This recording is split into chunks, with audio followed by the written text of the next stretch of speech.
고대에 어떤 왕이 나라 안에서 가장 위대한 사람을 찾아내 상을 주기로 결정했습니다.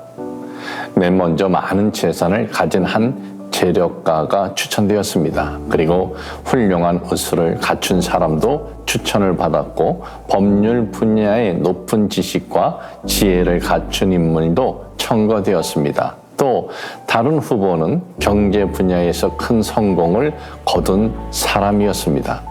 그 밖에 많은 훌륭한 인물들이 왕궁으로 모여들었으며 그들 중에서 가장 위대한 인물을 가려내기란 누가 봐도 쉽지 않았습니다.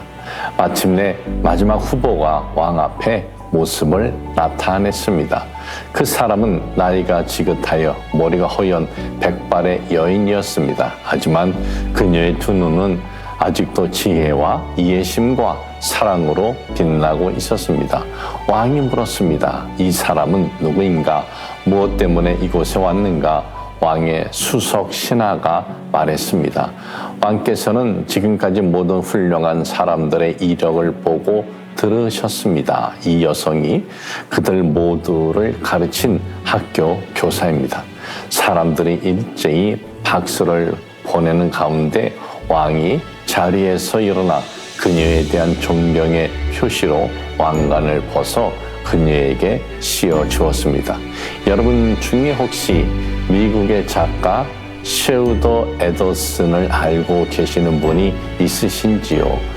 그를 모른다면 노인과 바다, 무기여 잘 있거라의 작가 어네스트 해밍웨이는 기억하시는지요? 셰우더 앤더슨은 해밍웨이를 비롯하여 세상에서 명예를 얻은 수많은 위대한 작가들의 스승입니다. 윌리엄 포크너, 토머스 울프, 존 스타인백 등 우리에겐 다소 낯설어도 미국은 물론 세계 문학계에서 인정받은 천재적인 문학가들을 발굴, 양성해낸 작가이자 스승이 바로 셰우더 앤더슨입니다. 셰우더 앤더슨의 문화생들 중에는 3명의 노벨 문학상 수상자와 4명의 플리처상 수상자가 나왔습니다. 훗날 많은 사람들이 앤더슨에게 물었습니다. 무엇 때문에 작가로서 자신의 시간을 낭비하면서 자신의 시간과 정열을 쏟아 젊은 작가들을 도왔습니까? 그의 대답은 간단했습니다. 내가 글을 쓸 수 있었던 것도 나를 위해 희생하여 도왔던 선배 작가이자 스승이 있었기 때문입니다. 사랑하는 여러분, 우리 사회의 교육계가 많이 달라졌다고 합니다. 예전처럼 스승의 그림자도 밟지 못했던 시대가 아니라 더 이상 교사의 권위를 찾아보기 힘든 것이 요즘의 교육 현실, 학교 현실이라고 합니다.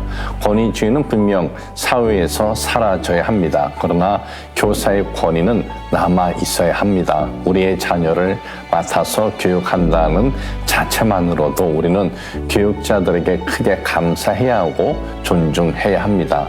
당신이 만일 당신의 자녀로 인해 곤란을 겪은 적이 있었다면 자녀의 스승은 때때로 당신 자녀로 인해 감당하지 못할 만큼 어려움을 겪었을 수도 있습니다. 그럼에도 그들은 그 어려움을 포기하지 않았습니다. 당신의 자녀가 훌륭한 인물로 성장할 수 있도록 교육자는 최선을 다하고 있는 것입니다. 한 여교사가 할렘가의 구제불능이었던 176명의 흑인 청소년들을 미국 사회를 대표하는 명사로 만들었습니다. 한 여교사가 보거나 듣거나 말하지도 못하여 그저 어둠 속에만 있었던 한 어린 장애 소녀를 장애인들뿐만 아니라 세상에 빛이 되는 인물로 거듭나게 했습니다. 한 명의 교육자, 단 한 명의 숭고한 스승이 세상에 내보낼 아름다운 열매 중엔 당신의 자녀도 들어있음을 기억하십시오. 부는 바람, 그 바람에 내 몸을 맡겨 날 위한 주님의 사랑, 그 사랑을 내가 다시 전하리.